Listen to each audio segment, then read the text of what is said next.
God, Tesla Investor Day, jobs numbers, and a run on banks. But that's not what we're talking about here. We're on DisrupTV. Welcome to the green room. We're going to do some quick introductions of folks in reverse order of appearance. So, Sally, tell us where you're coming in from and what will you be talking about today? I'm Sally Helgesen. I'm coming in from the Hudson Valley, 2 hours north of New York City.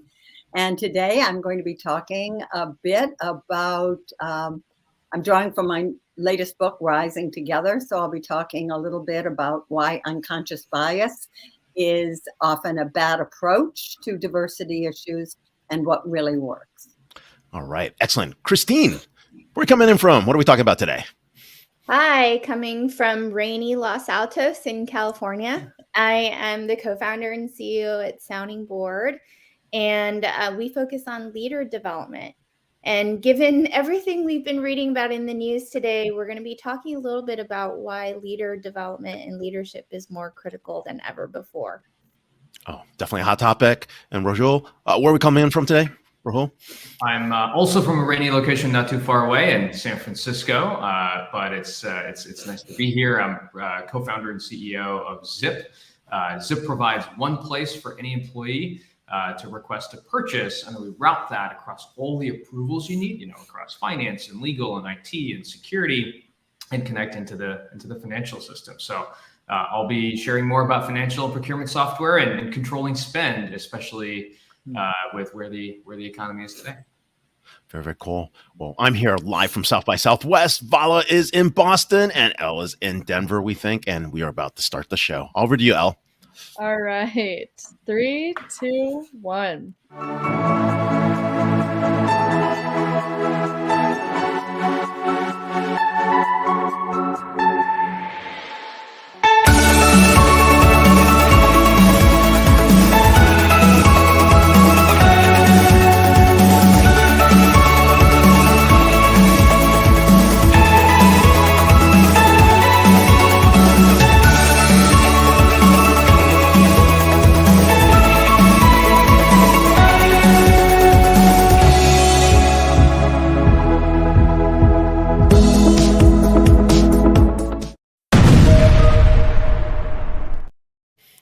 Hello and welcome. Thank you for joining us on DisrupTV. My name is Vala Afshar. I'm the Chief Digital Evangelist at Salesforce and your co-host for the next hour.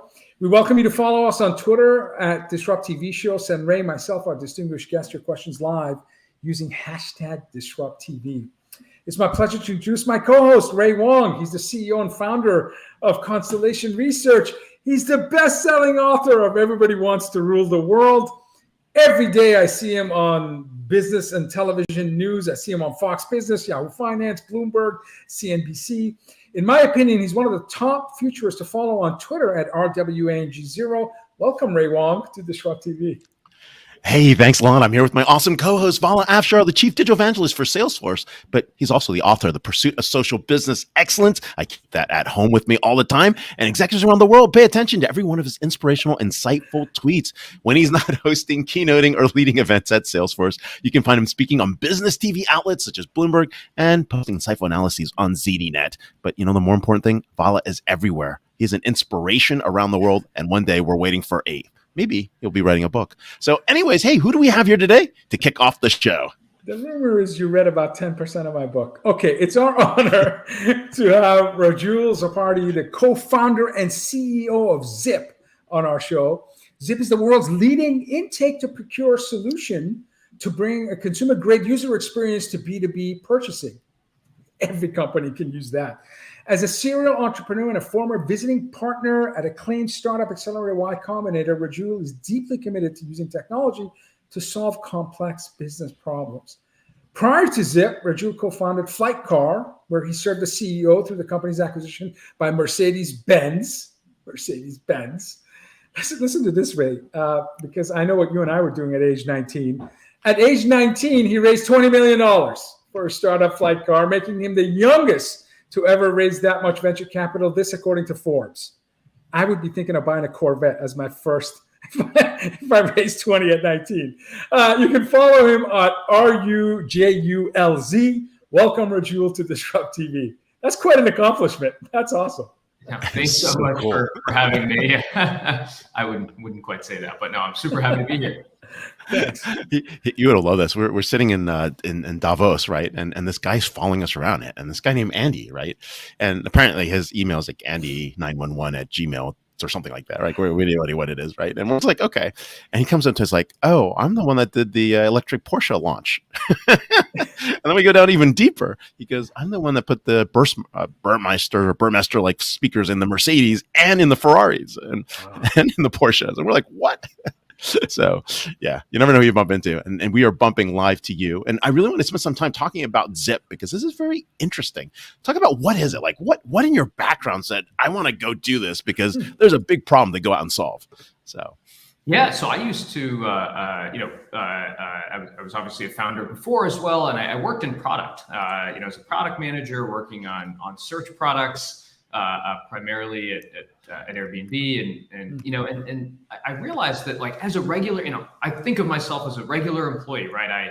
I don't know that much about, at least now I do, but I didn't back then about finance and procurement, and as a regular employee, you need things to do your job. And, if you work in marketing, you might want to run more campaigns. You might need to, work with a contractor, buy software, whatever it is.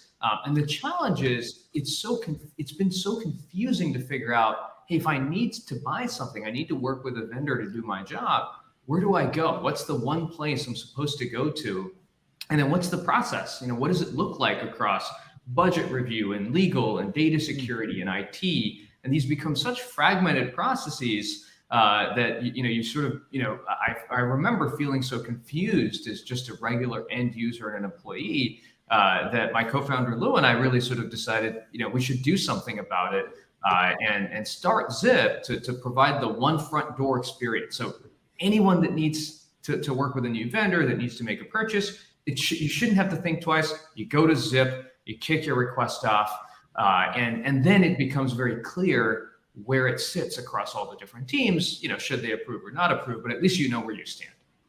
I love the user perspective and employer's perspective in terms of understanding the jobs to be done, recognizing all the unnecessary friction and complexity that exists, and then just rolling up your sleeve and delivering a solution that helps remove that friction. You don't have any gray hair. you still look handsome and well rested. How does someone in 2 years build a company that gets valued over $1 billion and look as well rested as you? Tell us about your journey. You must have like great diet, sufficient sleep and exercise, and take care of yourself as well as building unicorns.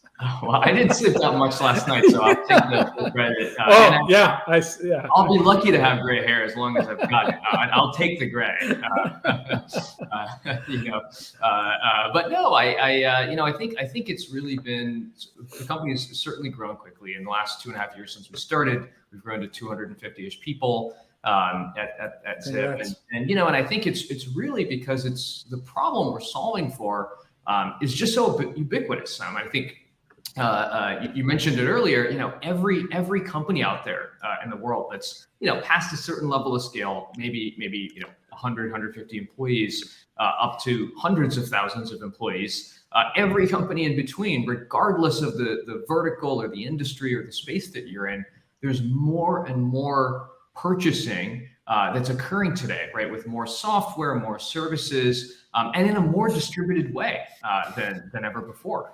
Because it used to be that buying was very centralized. You had a procurement team, the company you work at maybe makes paper cups. I'm just making up an example. And, they, add paper suppliers, but only a few every year because you don't want to, overburden the supply chain. It used to work that way, but today, someone might want to buy some, SaaS software for $500 here. Someone else might want to hire a contractor to, help them on a certain project. It's just become more distributed and more complex, and that's why we started Zip. And I think that's it just I think resonated, and that's why we've been fortunate that the business has grown. I have a question. Sorry. All right. Sorry, Ray. Just I'm interested. I'm super interested when I have CEOs of companies that are driving and growing hypergrowth companies.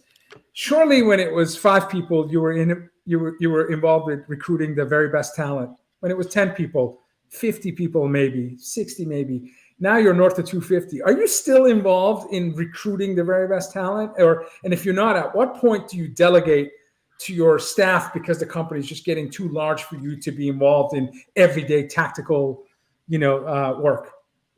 Oh, that's a great question. So my co-founder Lou and I were involved and interviewed nearly everybody up till about 150-ish people. Okay. And so of course, if you hire 150, you're actually interviewing quite a lot. Quite a lot of people. Thousand, yeah. You met like half the neighborhood, yeah. We weren't doing first calls though, so thankfully we would have no time then. But no, that's a great point you bring up, because it's so core, right? I mean, who we are is the people we have. I mean, that's really who we are. It's not the product first; it's the people first. And I really believe that. And so, but after that point, we sort of had to segregate. Okay, these types of roles we're absolutely going to be in the interview process for, and then these other types of roles that we're not, we're going to calibrate with other leaders at the company and make sure that they're involved in 100% of those hires in the loop, right? And that's just the only way that you kind of have to scale yourself. But it was tricky, I would say, and sensitive, and something you have to sort of let go a little bit. Yeah.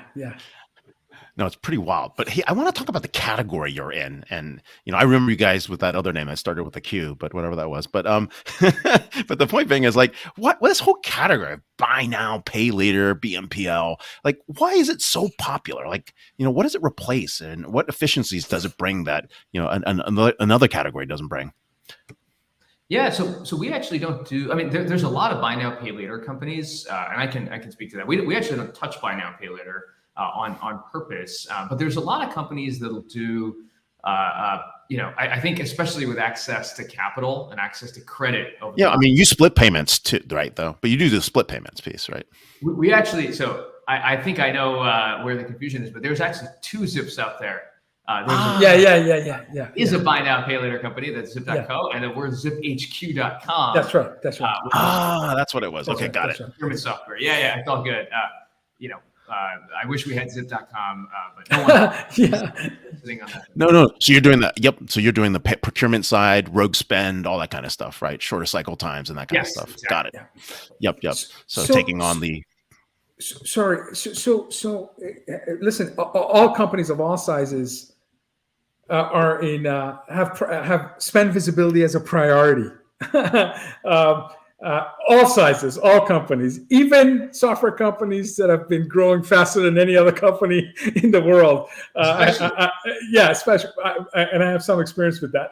So, tell us about, without naming names, tell us about why spend visibility is so critical in business, especially now. Yeah, more so than ever.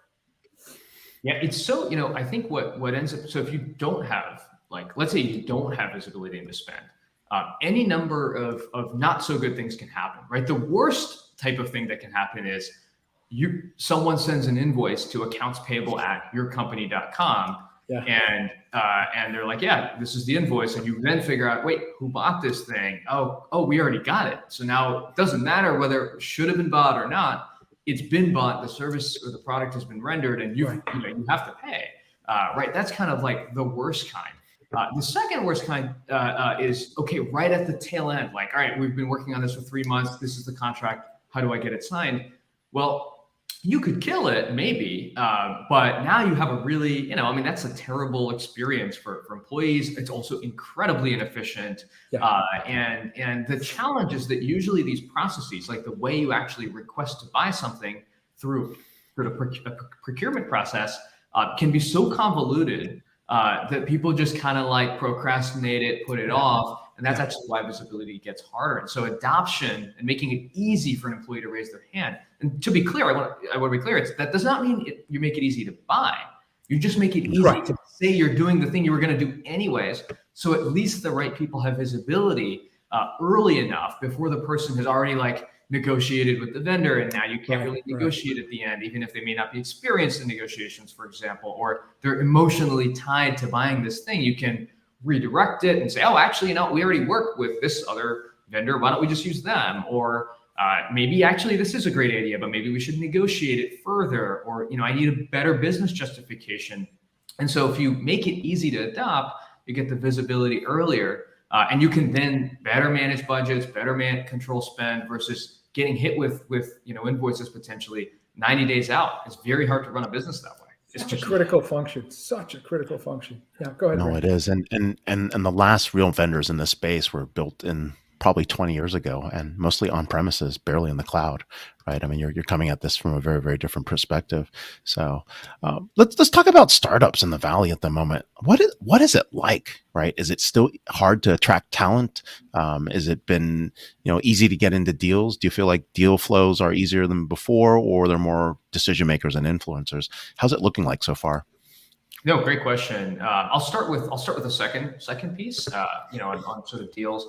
I think it really depends on what you're selling and to whom. I think certainly more than ever before. I think business justification, ROI, right, and I think a lot of are more critical than ever. And I think a lot of solutions and SaaS companies that sell, even outside of the CFO into maybe a CMO or a CRO or another function, I think are finding that they also kind of need to work with the CFO at the company, or the financial department at least, to in a closer way, I would say, than before. And of course we largely sell into finance as it is, as you would imagine. But I certainly think that there's more scrutiny around ROI and the real value delivered, which actually is kind of like a good thing if you sort of look at it that way, right? Just because it just holds a higher bar, and it makes that it just makes sure that people are actually buying the stuff that they need, that truly gives them value, and that's kind of healthier for the world. Might be tougher in the moment in time, I guess. Sure. But and then to your first comment and question around hiring, I think it depends on the roles, and I think it depends on where you're hiring. I do think that on the whole, I think it's gotten a tad bit easier than it was maybe a year and a half ago. So I do think it feels that way, but certain roles are certainly still in demand. I mean, there's plenty of companies still hiring. For sure. There's a great number of talent available today compared to last year, especially in the technology sector. Rujul, we have lots of CEOs, lots of company founders of all company sizes watch the show. And they, I'm sure, all agree, let's make this procurement process with more transparency, remove friction, allow us to plan better and understand where we're investing our precious dollars. How should they think about, how do they get started? So they contact Zip, they contact you. Walk me through how long it takes for you to understand their existing processes, and then light them up with Zip magic and make everything so much better. Yeah, that's a great question. So and I'm actually glad you mentioned that, because I think that so one of our sort of key points of focus, and I would say differentiators, is our time to value.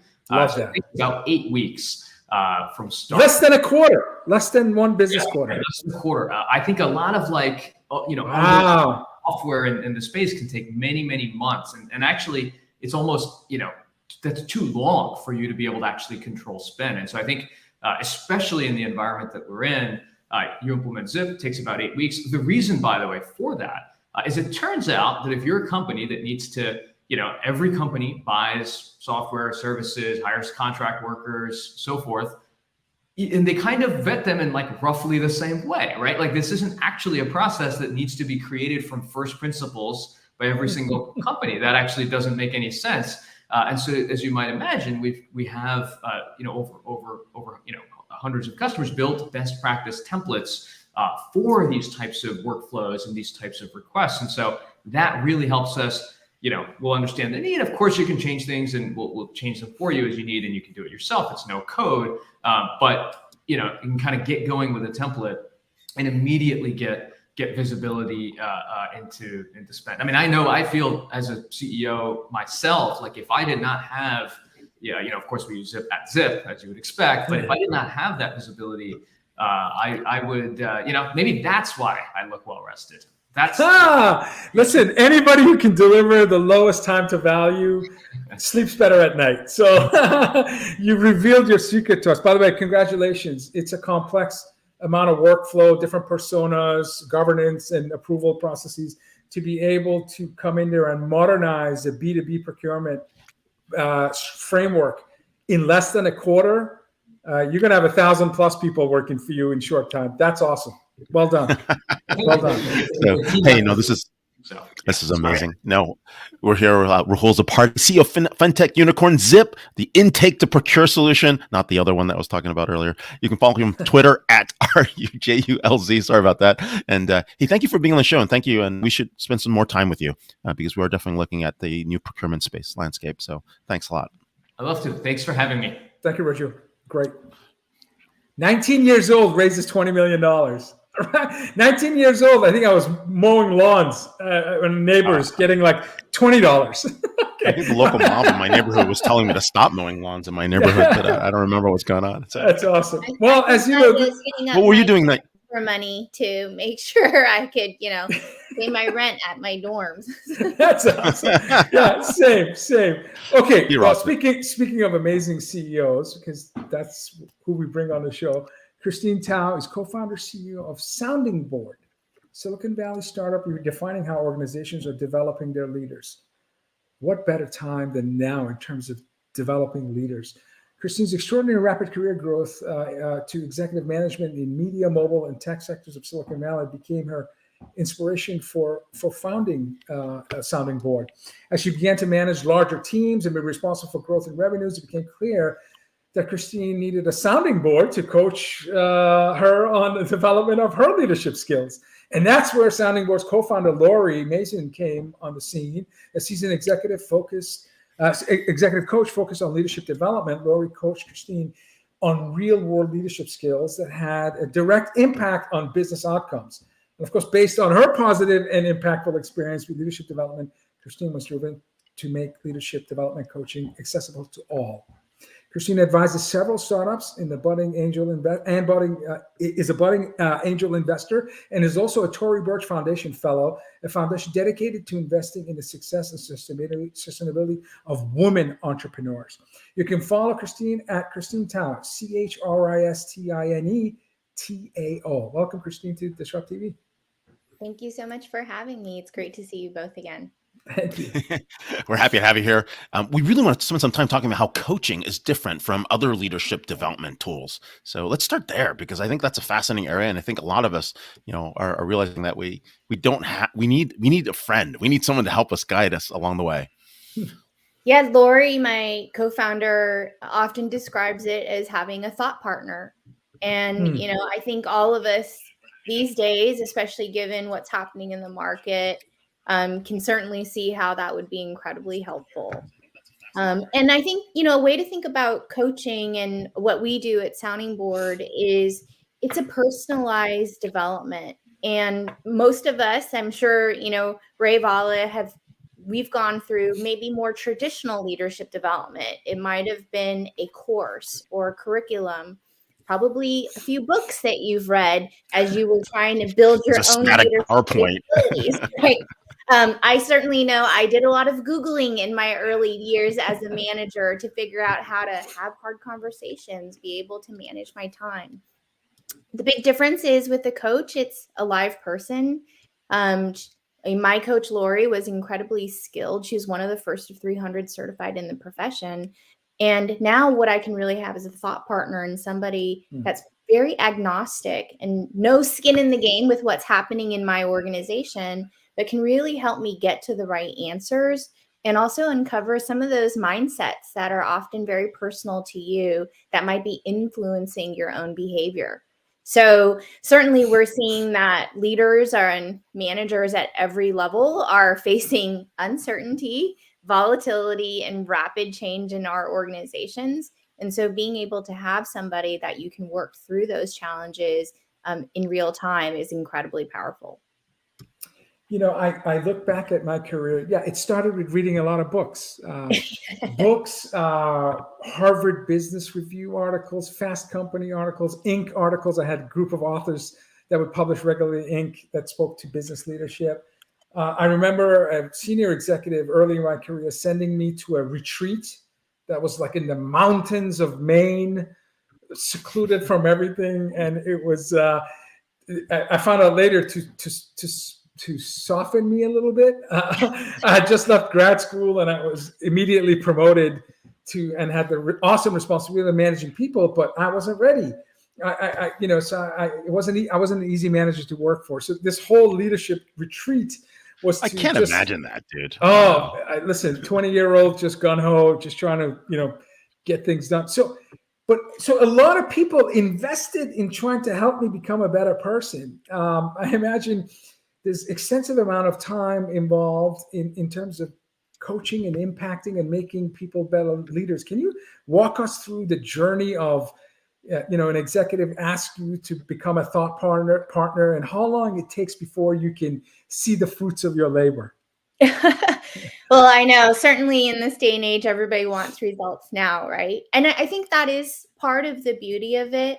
Look, change, and as you know, change for anybody personally around your mindsets and behaviors takes time. It is a long-term engagement.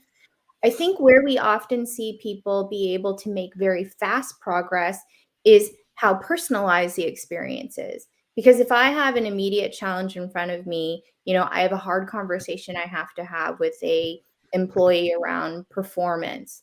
What I can do is I can bring that conversation immediately into my session with my coach. We often may get frameworks for how to think about those. We might be able to practice what I might want to say in terms of languaging. And then we might be able to also uncover what's kind of happening deeper here that's creating some of these challenges, not only for the employee, but for myself as a manager and how I deal with these. And I think that's the piece where having that personalized experience where it's not generalized to, everyone is where you can really see very, very fast acceleration. Must be super rewarding work. You must love doing this because, look, Lori, I will have to admit, I myself am not a professional coach. My co-founder, Lori, is. I've certainly gotten exposed to it given the company that we run at Sounding Board.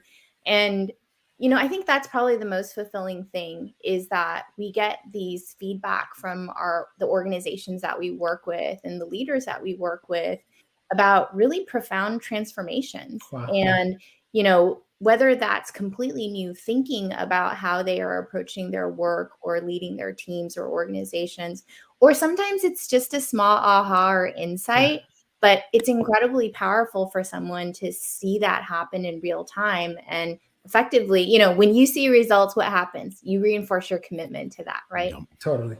No, that's awesome. A great way to do it. So you coach so many people, you go through this. I mean, what differences do you think or see maybe with leadership styles between men and women? Do they lead differently? Do they do different things or different types of assumptions that we should know about? Well, I think I'd probably bring it back to this idea, you had talked about, when we were sort of growing up generationally in the workforce, we were maybe looking at very specific models of leadership, right? Was it the Jack Welch model of leadership? Or, like you said, I think you said HBR, right? Yeah. Tom Peters, In Search of Excellence, Jim Collins, Good to Great. Right. There's all the books. Yeah, absolutely. That's right. And I think the thing that we fundamentally believe at Sounding Board is that, especially where we are in the world today and just the workforce and the labor markets and jobs we have today, there isn't a one size fits all view of leadership that there should be, because we are dealing with rapid change. We're dealing with a changing workforce and population, and also just changing expectations of an employee and their work and what they expect out of that work. And so for us, I think the sort of main thrust is there isn't one leadership style, right? That is the right style. It actually is highly dependent on context of your organization, your function, your own sort of mindsets and behaviors, and then how you actually bring that together and apply those capabilities. And certainly we see that can be very different across many different spectrums, men, women, No. age, right? Generations. Yeah. No, we think it's a great point, right? I mean, we broke out something on leadership about 6 years ago. We talked about their core traits like integrity or authenticity and being transparent. But then there's a balance that you actually have to put into place, like responsible leadership versus responsive leadership, right? So some people are, some people love leaders that are massively decisive. They go out and make decisions right away, and you're like, oh wow, that's awesome. And then other people and other times call for pensive leaders. People take some time to think about and work out stuff. So yeah, those dynamic leadership frameworks are very important, because I mean, there is no one style of leadership anymore, given how things are changing. But are there inherent things that make someone one type of leader than another, and that you have to coach them to balance out like a trait that they might not have been able to take back? Like, for example, a demanding leader might not know how to be as compassionate as they need to be, or someone very principled might not know how to like do something on the fly and be adaptive. Like, do you encounter those kind of things? Sorry, Vala. I was like, something I wrote 6 years ago for Davos. I was like, great question. Absolutely. And look, actually, Ray, you use the word that we think about a lot too, which is dynamic. And I think it is a need that leaders today have to be much more dynamic in being able to apply their leadership capabilities across different contexts and situations. And so you're right. You might have your natural tendencies as a leader. Vala, it sounds like you were pretty demanding early on and had to kind of learn to soften your edges in different situations. Vala, I can't imagine this. This is great, man. They did a good job on you. Yeah. On my end, I had to learn a little bit more about finding my voice, actually. And a lot of that had to do with my own cultural upbringing and the values that I was raised with as an Asian American. And I think that's the sort of bottom line, which is it is going to be different for every person. And even for myself, there are opportunities and times where I do have to be much more directive. I have to be much more decisive. And that is the right approach in leadership for that situation and environment. But in others, empathy may be one of the most critical things that I have to really bring forth to my employees. And so what we've found is that the leaders that are able to flex across styles, be able to apply those capabilities to the context, are the ones that are the most successful. Wow, that's great. So our first guest, Rujul, talked about time to value, leveraging templates. We implement a procurement process for a tech company of certain size, certain employees. And then the next time we have, if in an affinity group with a like client, we have some starting point. It turns out that in your space, like you said, it's hard to create a template for leadership because of so many variables. It could be age, it could be ethnicity, it could be industry, perhaps, and the demand on type of work. When you look at your clients that you've helped serve since you launched the company, do you notice them as leaders in their industry? Are they outpacing their competitors? I'm trying to figure out, can you correlate the success you have creating better leaders, translating to better businesses that can delight their stakeholders, internal and external? Have you been able to model the impact that you're having in terms of their business growth and relevance? Oh, absolutely. I mean, I think, look, one is that we just innately know. Ultimately, a company is composed of its employees and its leaders. And to have effective leadership, we know innately that translates to business impact. Sure. I think the question then becomes, how do you draw that correlation in a way that maybe is, expressed in the tone of business language around ROI, impact, and metrics to the business? The way we think about that at Sounding Board, and what we've seen most companies really adopt is, first, let's start with the individual. What are those capabilities and skill sets that leader needs to develop that are their growth edges? And then how do you start to understand a baseline for those and how that progresses over time through our engagement? And our platform can allow us to do that very well. We can also do that by collecting feedback from peers or managers or others around that leader to be able to sort of match self-perception to perception from others. And then I think it's about how do you then also translate that into the broader metrics that the company is thinking about that they are trying to impact. And more directly, it might be around promotion rates, engagement, attrition, right? Sort of health or engagement of the teams that those leaders lead. And then from there, you can then start to move forward and look at, well, then how well are those teams performing in their functions? We have a really cool feature on our platform, which when you come in and set a goal with your coach, you actually can even name what the business impact of that goal is. And you can name the personal impact and professional impact that has to you. That's awesome. And that's been really powerful because, look, ultimately at the end of the day, we can surface that to the organization only if we can gather that data. And so we've been very thoughtful about how we structure that in a way that allows us to be able to up-level these types of insights around impact to the org. If I had sounding board when I was early in my career, I would either be retired or leading a large company. Where were you, Christine, when I needed sounding board?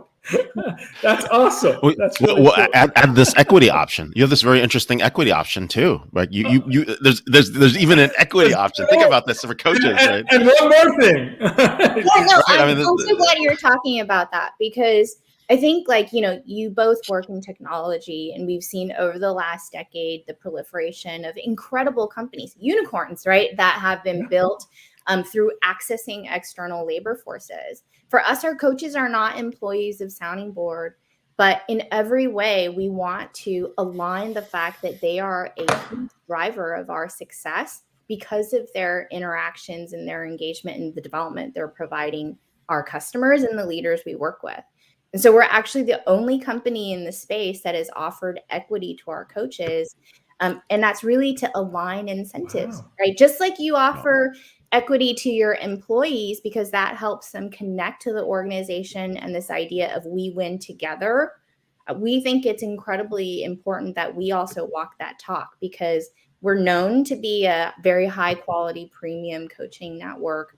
And how could we do that without the engagement and commitment from our coaches? That's awesome. That's really cool. That's really cool. I'm going to have to dust off my coaching skills. Of course, now in front of like 50,000 viewers, I said that I was a terrible manager, but that was a long time ago. Listen, your best teacher I would is your never last. have known. Your best teacher is your last mistake. So, anyway, I've learned a lot. Okay, my final question. We had Rujul, CEO, talk to us about how he learned to delegate as the company scaled. And it's super hard to do because it's your baby, you're growing, everything is going to plan. So to let go must be difficult. And that's why I asked him, what advice do you have for CEOs of companies, your size or not, in terms of lessons you've learned being the CEO and the buck stops with you. So what are some of the lessons you've learned that you'd like to share with other CEOs? Yeah, I mean, I think, communication is probably one of the most critical things that you can really focus on as a CEO, especially when, like us, you're in a growth stage like me now, where I'm not down in tactical execution. So how do I get everybody aligned? How do I ensure everybody knows where we're going? And then how do I continue to update and connect everybody across the organization to really rally around those goals? And so that's been a skill set and something that I've realized I'm spending more and more time around as a founder and CEO versus getting down in the tactical execution because I have an incredible team I can delegate to, right? So it all goes hand in hand as you scale and grow. But I think the one thing I've learned is, my job changes every 6 months, maybe sometimes 3 months now. But the most important thing is I have to be dynamic and continue to adapt. I love that you started the show. Yeah, no, I love the fact you started the show by saying, look, I needed a sounding board to find my voice. And not only you found it, but you found it, used it, and became a CEO. And now you want to make sure your voice is relevant and inspires people and it scales the company. That's awesome. So congratulations. It's working. Sounding board works. It's terrific. It's terrific. I'm not only the CEO, I'm also a user. Yeah, exactly. That's right. I'm also a member. Christine Tao, co-founder and CEO of Sounding Board. We can follow her on Twitter at Christine P. Tao. Thank you so much for coming on board and and sharing that advice with us. And so hopefully we'll be using your services soon. Thank you. Cheers. Thank you. And please don't tell anyone I was a terrible manager. I don't know. No. It was just within our community. I keep forgetting this is a live show. I got to remind myself too. Okay, this is what an epic next guest. If you're a baseball fan, this is where we bring up a cleanup hitter and then watch a grand slam, watch the ball leave the park. It's our privilege to have Sally Helgesen, author of Rising Together, How We Can Bridge Divides and Create a More Inclusive Workplace. Again, unbelievably important topic. Sally, cited in Forbes as the world's premier expert on women's leadership, is an internationally best-selling author, speaker, and leadership coach. Sally has been inducted into the Thinkers 50 Hall of Fame. We've interviewed 1,000 guests nearly on this show, but we've only had 2 Thinkers 50 Hall of Fame, Tom Peters and Sally, which honors those whose ideas have shaped the field of leadership worldwide. Sally is also ranked number 3 among the world's thought leaders by global gurus. I haven't made a top 10 list, I don't think, in my career. Sally's forthcoming book, Rising Together, How We Can Bridge Divides and Create More Inclusive Workplace, offers practical ways to build more inclusive relationships, team, and work and workplaces. Her previous books, and there's so many to mention, have been translated to like 22 languages. So author of numerous books. A New Architecture for Building Great Organization, cited in the Wall Street Journal as one of the best books on leadership of all time, and credited with bringing the language of inclusion into business. Sal's been championing inclusion since, I think, 1985, when she was only like 6 years old. Follow Sally on Twitter at SallyHelgesen. Welcome, Sally, to Disrupt TV. It's an honor. Welcome. Thank you, Vala. Wonderful to be with you and with Ray. Thank you. I feel like this is judge here. We're real lucky to have you, right? This is perfect for International Women's Day. Your book just came out at the end of February. I mean, it's great timing to be talking about this. And this is the follow-up to your book, I think, How Women Rise, if I remember. And that was the book. And so now you're taking it into other areas and other dimensions of diversity and inclusion. And so let's start there and talk a little bit about, what are some of these interesting triggers that are there, and values that, might be things that are a bit different than others. I mean, you talk about 8 common triggers that can undermine our ability to connect across different types of perspectives and even lived experiences. Certainly. Triggers are an interesting thing to take a look at. Triggers are basically situations or circumstances that are in the environment that evoke an emotional response in us. And this is fine. This is how human beings operate. But in today's workplace, with so many different kind of people, we're not just talking demographics, we're talking about people with very, very different values. We can be easily triggered by certain things. And that's fine, but we do not want to let what triggers us blow up relationships, blow up teams, or undermine our own long-term career prospects. And all those things are fairly easy to do. So we need a process for being able to deal with them, to be able to rewrite some of the kind of familiar go-to scripts that we may have in our heads for when we are triggered in a specific way. And that's one of the things I attempt to do in Rising Together. You also write to establish an inclusive environment. We should focus on behaviors and actions rather than mindsets or assumptions, and search for unconscious biases. Can you further expand on this? Certainly I can. It's been an interesting thing because I think I was really influenced by the success of How Women Rise, which is very tactical, focused on habits and behaviors that may get in your way and how to address them. So I was seeing that this applies more broadly. And I was speaking out at the Construction Super Conference in Las Vegas. That's an amazing show. It's fantastic. Both win hotels. One of my favorites. It's really great. But they asked me to do a women's leadership workshop. So I thought, okay, so we'll get, 100 women who are struggling to, as Christine talked about, make their voices heard and be appreciated. And I got down to my room, and of course it was a breakout. There's 6,000 guys there. And there were about 300 people, and about 70% of them were men. And I was Wow. floored with this topic. Asked them why they were there. Of course, things I could have predicted. We're struggling to attract and especially retain women. If we can't get better at it, we will not be competitive because that's the nature of the workforce. So, but then one guy stood up and he said something that really related to the way I've been working. He said, look, please do not waste your time or our time telling us why this is important, why this matters. We get it.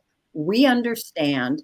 We just don't know how to do it. Wow. We need specific guidance. Now, I've heard definitely. No. So it was really, I thought, okay, that's my next book. I can do that. It's going to take some energy, research, but my next book is going to be to answer your question. I wish I'd gotten his card so I could have sent him the book and told him, you're the one who started it. That's hilarious. It was something. But it was partly because I work with clients all around the world who've done this for 35 years. And I have heard more and more times, we ran out a big inclusive bias initiative, which is sort of the default way for addressing diversity and inclusion in organizations. We ran it out worldwide at 6 leaders, 6 levels of leaders, but it didn't move the needle. It didn't do anything. And then when I started asking people who participated in this, sometimes they had really bad experiences. Sometimes they said, I found out what my coworkers really thought of me, and I decided it's time for me to get up. This can happen. But it was more also people would go, yeah, it was an interesting discussion, but then we couldn't think of what to do. So it's what I call aha moment. Now what? We want the hows. We want the tactics.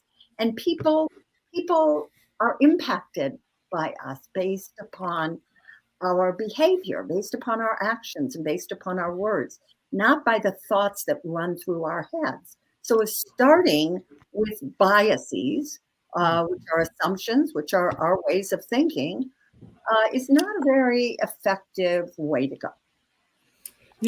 Sally, we had a Harvard business professor, Frances Fry, on the show, and she was awesome. And I remember her just very simple, just thinking of, she said, I would have, instead of DEI, I would put I in front of the D, because if you have inclusion, you will welcome diversity. And it just made me think about how just a change in order, that like if you celebrate inclusion, you will address diversity challenges that you may have in an organization. So it's just, it's amazing that being aware of biases and making sure that the words you use and how you see things can really impact the way you approach this incredible level of leadership. I'm really glad you told me that, what Frances Fry said. One of the ways that I think about it is this, having been working in this field for quite a while. Yes. Diversity and inclusion are very different, and we need to distinguish them. Diversity is the nature of the global talent pool. It's what those guys in Las Vegas were talking about. This is the talent pool. We need to get better at it. So it's not a goal or aspiration. I'm amused when CEOs say, our goal is diversity. Really? No, that's your reality. That's what you're dealing with. I love that. Every day. I love that. Inclusion, by contrast, is really the set of leadership and management practices that are going to enable you to do a good job with today's workforce. Because guess what? People who are not necessarily part of the historic leadership mainstream are more likely to feel excluded or feel that their value isn't noticed. And this isn't just some, old white men think, no, sorry, I do a lot of work in Japan. There are a lot of men there who are of Korean background. They feel that way as well. So this is a global issue. Yeah, we definitely see that. And, I actually was working on some different models around diversity, equity, and inclusion. We were trying to figure out like what makes things and what makes companies. And we were wondering like, how does values, for example, like you could have values that don't change, right? And it could be across different groups. And what we call diversity of thought, different sets of experiences, competencies that come into place that you bring to the table. And then other areas that we're talking about around race or gender, things that were not out of your control. You're born with these, like a religion or, your gender or, your culture that you're in, right, at that point in time. Like, how do those interact with each other to get to where you are? So, well, I think they interact strongly, and we tend to define diversity only in terms of demographics. And it's not. Diversity is diversity of thought, diversity of values. We see this today in some of the cultural ferment here that people can have very, very different values. And we are not very good at communicating well with people who have different values. And organizations really benefit also by being able to enable people, create an environment where people feel enough a part of the we that they're not hesitant to or baffled by the thought of having conversations with people they may perceive of as being different, whether they're different because of demographic differences or value. Yeah, I mean, the interesting conversation I was having with another leader was that like a fourth generation Asian American, which our other guest Christine might not be, she could be second generation or third generation, but I have nothing in common as a second generation Asian American with a fourth generation Asian American, right? Because they're more established. They could call someone and say, I know this person to get something done, or their values have changed over time, and I come in at a very different place. And when we use, I struggle to use this word, but I'm going to use it this way. When we use superficial diversity areas, right, around the things that are just externals, right, you sometimes fail to capture that nuance, right, that depth of what's changed over time, right, and so the question is like that balance, like how do you bring that conversation up, because we haven't advanced to that piece yet. Yeah, I think it's partly we can't really have those conversations fruitfully unless we first start thinking about how we engage with people in terms of how of what our actions are. That we want to create an inclusive environment, and an inclusive environment will be a more psychologically safe place where people feel comfortable having conversations. But to just begin mandating uncomfortable conversations when the environment doesn't necessarily feel safe is a really bad way to start. And I think it sometimes, and especially when it's done badly, that's what the whole unconscious bias orientation leads to. Can you give us one or two examples of inclusive behavior that can have real positive impacts?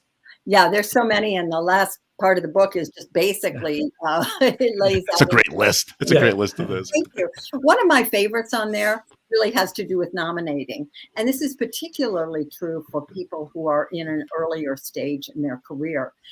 There are few things we can do that more persuasively and strongly demonstrate our willingness to be inclusive, our commitment to it, than nominating colleagues and people who may be unexpected for honors, for promotions, for talking about recommending their books, etc. And I was really given a window into this when a colleague of mine who is a physician in the academic world, she said when she was quite young in her career, one of her more senior exalted medical doctors in her university asked her if she would nominate him for a certain award.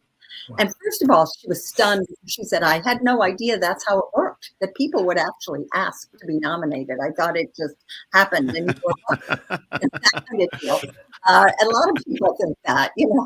I think I've been publishing for 30 years, feeling bad because my books maybe they weren't in an airport. I didn't realize clue us in earlier in our careers. But she said, I had no idea that's how it works. She said, secondly, that he would ask someone who was so young and so much not on his level to nominate him. She said, I found he was asking a lot of people. She said, and I really learned from that. And I began being very active, asking people, volunteering, can I nominate your book? Can I nominate you? Etc. And it's a very simple thing we can do. It's a very tactical thing we can do. I love that. Really powerful way to. I love that. We had Whitney Johnson on our show, and Whitney shared with us her views on the importance of a sponsor and the impact a sponsor can have that's far greater than a mentor. And in my career, absolutely sponsors, people that put their political and social capital on the line, lifted me by my hands, maybe through a promotion, maybe through, being an advocate for the work. So, I think that this nomination piece really resonates with me because I owe a lot of my career to wonderful, kind sponsors who were deliberate in nominating and shining a bright, positive light on people's work, even if they were further down on the org chart, which was great. Which was great. And it's good to know this is something we can take action on, because I often hear women will come up to me and say, oh, I don't have a sponsor. It's very difficult in our organization. And I feel like I'll never get ahead without a sponsor. A sponsor, as Whitney notes, is hugely helpful. And we are fortunate when we have a sponsor, but we attract sponsors by sponsoring other people and nominating and including people and saying, is there someone I can introduce you to who might be helpful for you right now? This is how we demonstrate that we can start sponsoring people early on in our career, people who are at a higher level. And then that's going to make us more appealing as potential sponsors. Rising together. That's exactly what it's about. Go ahead, Ray. You gotta do this in your speeches. Yeah, I love that. Listening to Sally, I feel I'm rising. It's amazing. Go ahead, Ray. You should do it. You should make everyone do that, like in your keynote. So it'd be kind of fun. I'm going to go on my next in person, and I'm going to say, Ray and Vala told me I have to do this. And then we'll take any credit. No, I want to ask one last question here, and it's really about. I mean, sometimes this goes too far, right? You lose your freedom of speech, you lose your freedom of expression. I hear this a lot in companies, right? And then we enter in the other direction, which is cancel culture, right? And you bring this up a lot. Like, why has cancel culture become such a problem, both within our workplaces and beyond them? I think it's become a problem because there's a tremendous amount of sensitivity about demonstrating that we have goodwill, and we don't know necessarily how to do it. So we become, and I've seen this in organizations, we feel that the best way we can demonstrate that is to try to protect people from anything that might trigger them. Guess what? Triggers are environmental. And we don't want to be the thought police anyway. It doesn't, whatever someone's thinking, that's not really our business. Our business is how they communicate, the actions they take. That's how we can assess them. So I think partly we've gotten too focused, but the unconscious bias has gotten us focused on what people think. Not a good direction to go in. And on the other hand, we're trying to protect people. Universities often put a high premium on protecting people. This is a trigger-free zone and all that. Well, good luck. Get out into the workplace and see how trying to protect yourself. So we don't often hear those two things together. Like, we've gone too far in culture, and it's nice to say, hey, look, this is where the balance point is. I think people are trying to find that balance now, because we swing too far in one pendulum and we swing back to another pendulum. And I hope we get back to here. I mean, that's I think we are both too far and not far enough. I don't think we're too far. I think we're too far and we're nowhere near where we need to be. So no. A hop, skip, and a bigger jump. So, Sally, I just got a notification from the committee. You've just been inducted into the DisrupTV Hall of Fame. Oh. with your Congratulations. with your amazing answers. So you're awesome. Thank you so much. Thank you so much. We're here with Sally Helgesen, author of Rising Together, just came out February 28th. The book is fresh, it's hot, it builds off her last book, and definitely follow her on Twitter at Sally, Helgesen. Thank you for being on the show, and we'll see you in the green room. Thank you so much. You guys are great. Thank you. Wow. Blown away again. Well, what a privilege to get a deeper understanding of the roles and responsibility of a unicorn startup CEO who, again, at 19 raised 20 million, made the Forbes 30 under 30. So clearly has been doing a lot of right things for a long time at a very early age. And then Christine talking to us about the importance of leaning into, thought partners. You're my thought partner. You may not even know it. I may have never even labeled you as such. But I bounce ideas off of you all the time, whether it's career advice, technology, business, market. Well. So, and then, having a Thinkers 50 Hall of Fame, which doesn't surprise me, international multi-best-selling author, really talking to us, about inclusive behavior, which every business leader must have, man or woman, because, it is about rising together. It really is. And if you don't feel a sense of belonging and mattering, it's hard to be part of a team that elevates. Your thoughts on our guests. No, great guests. I mean, look, I was fascinated by what's going on with procurement. Right, it's an area I've been looking at very deeply, and I realized that the process is all messed up. And as we get to better analytics, as we get to large learning models, right, a lot of this stuff is going to happen on its own, right? Bots will be talking to bots and they'll be connecting with each other. And so I think we're just at the beginning of that. And I think we're going to see that, and that's an interesting aspect of making the workplace easier for people. I think what I learned from Christine was really that I probably need more coaches. We all probably need a good leadership coach. We all need more coaches. And I think we forget because we feel like we never have enough time to get a leadership coach until something bad happens. And you probably proactively want to go get a leadership coach. And I think that'll help you a lot more because you get a baseline of where you are before you learn about how bad a leader you might be. Yeah. So I like the business model too, in terms of equity shared with coaches. I think that's pretty awesome.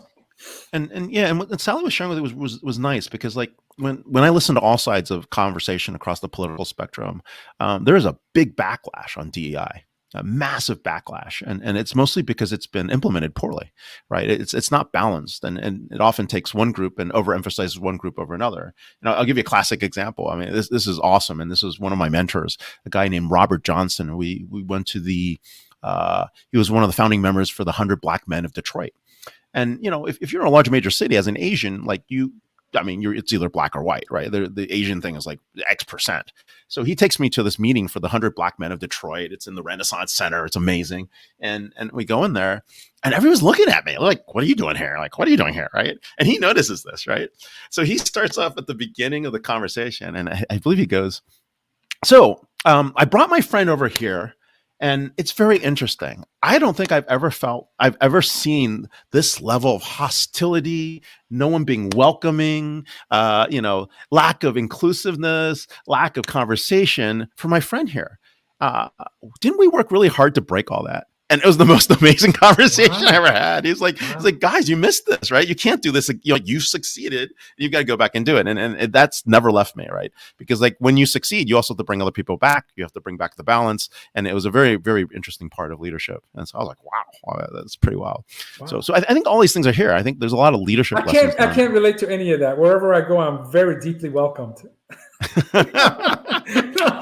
Of course you are. Of course you are. Yeah. So, anyway, but that's that's the thing, right? I mean, we're all learning, we're all growing, and I think like every one of our guests has something to share, and hopefully people can take something home with that and learn from there. So listen, that's kind of where we are. Who do we have next week? I know we're super over, and I apologize. We are. Next week we have Ann Fulton, CEO of Fuel. Oh, 50. wow.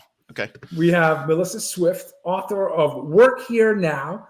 We have such amazing authors and surprise guest for our third guest that we'll reveal next week. Okay.